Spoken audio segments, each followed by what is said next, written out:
वक्त था जब औरतों का घर से निकलना, पढ़ना, नौकरी करना समाज में अच्छा नहीं माना जाता था। औरतों के जीवन का एक ही उद्देश्य था, घर की चार दीवारी में रहना, चूल्हा चौका करना, बच्चे पैदा करना और उन्हें संभालना। वक्त बदला, हालात बदले और औरतों की स्थिति में बदलाव आया। मम्मी कहती है मैं अच्छा पढ़ूंगी तभी तो अच्छा लड़का मिलेगा ना। आज औरतें चाहे शिक्षा हो, नौकरी हो या फिर कोई भी क्षेत्र हो, दहेज की मांग भी कम होगी और मैं पढ़ी लिखी होंगी तो ऑब्वियसली मेरे बच्चे पढ़े लिखे होंगे। वो किसी भी हुनर में मर्दों से कम नहीं है। अपनी फैमिली को जरूरत पड़ने पर उनका सपोर्ट कर सकूं, अपने भाई बहनों को अच्छी एजुकेशन दे सकूं। पढ़ लिख के इंजीनियर बनूंगी तभी तो इंजीनियर लड़का मिलेगा ना। कल को अगर मेरी शादी होती है तो मैं अपनी फैमिली, अपने हस्बैंड का पूरा सपोर्ट कर सकूं।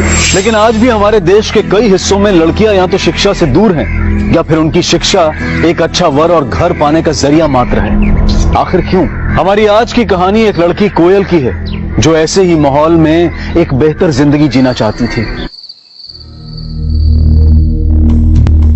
का अब दाल चावल रोज बनेगा, पनीर वनीर नहीं बनेगा ना इस घर में। अब का हो, पहली तारीख बीत गई, उसके बाद भी 10 दिन ऊपर हो गए। अरे हमारी हथेली में चवन्नी तक नहीं रखी तुम दोनों ने, और पनीर चाहिए का? हाँ, चुपचाप जो बनाए खा के उठ जाओ। अम्मा, हम भी क्या करें, अभी तक तनख्वाह ही नहीं मिली है।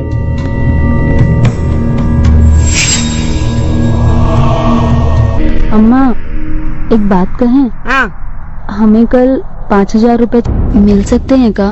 यहाँ घर में खाने के लाले पड़े हैं और तुझे 5,000 रुपए चाहिए? अरे सुना नहीं का पैसे नहीं है? और तू क्या चाहती है? हाँ, अपनी सारी जमा पूंजी हम तुझ पर लुटा दे? चुपचाप एक बात कान खोल के सुन ले, जितना पढ़ाए हैं उतना बहुत हो गया, बस अब और नहीं। शादी करके चुपचाप निकल जाओ इधर से। फूलमती को अपने परिवार के नाम की पड़ी थी, लेकिन अपने इस रवैये से उसने क्या हासिल कर लिया? क्या मिला उसे? अपना पूरा परिवार खो दिया उसने। हरीश को कोयल की हत्या के जुर्म में हिरासत में लिया गया है। सूरज और अलका को नंदू की हत्या, अन्नू के अपहरण और बलात्कार में दोषी ठहराया गया है। और ये सब कुछ सिर्फ इसलिए हुआ कि फूलमती ने अपनी बहू कोयल के नए नजरिए को समझने की कभी कोशिश ही नहीं की। और अगर की होती तो शायद आज सारा परिवार खुशहाल होता।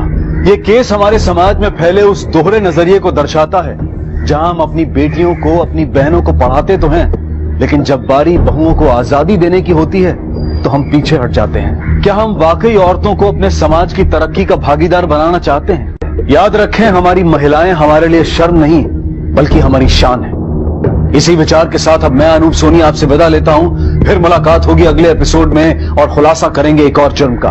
तब तक अपना और अपने परिवार का ख्याल रखें और देखते रहें क्राइम पेट्रोल डायल 100।